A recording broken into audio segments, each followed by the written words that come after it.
Imagine a company so powerful that they didn't just own the market, they were the market.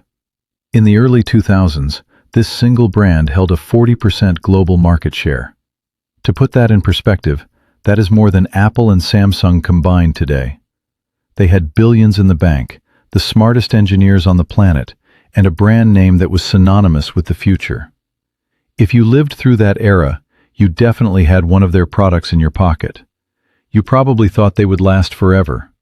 But while they were busy counting their billions, a storm was gathering in Silicon Valley, a storm they chose to ignore. This is the story of how the most successful hardware company in history vanished into irrelevance almost overnight. And the most chilling part? They saw it coming, and they laughed. The company didn't start with tech. They started in the 1800s with paper and rubber boots in a small European country. They were survivors. By the 1990s, they had pivoted into a new frontier: wireless communication.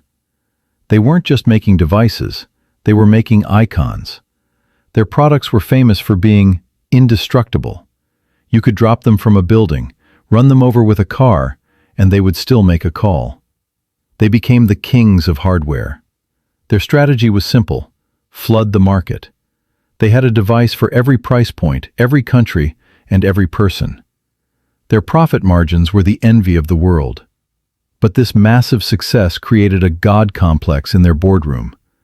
They began to believe that because they were the best at making the physical device, they would always be the best. They were about to learn a brutal lesson. In the new world, the box doesn't matter. Only what's inside it does. Now, I've given you a few clues. A paper mill origin, a 40% market share, and a reputation for being indestructible. Do you know who it is yet? Drop your guess in the comments right now. No cheating. I'm rebuilding this channel from the ground up after a long break, and honestly, the only way I can get back to monetization is with your help. If you find these business deep dives interesting, please hit the subscribe button and leave a like.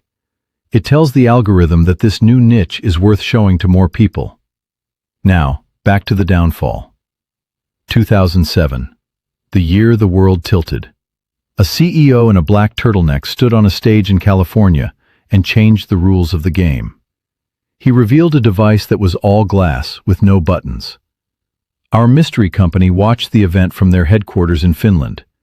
And what did they do? They ridiculed it.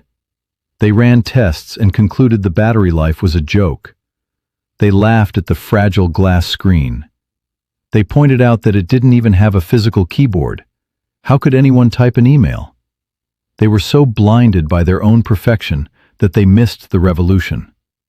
The world was shifting from hardware to software. People didn't want a phone that could survive a drop anymore. They wanted a phone that could browse the internet like a computer. While the newcomers were building an ecosystem of apps, our giant was still trying to figure out how to make a better plastic button.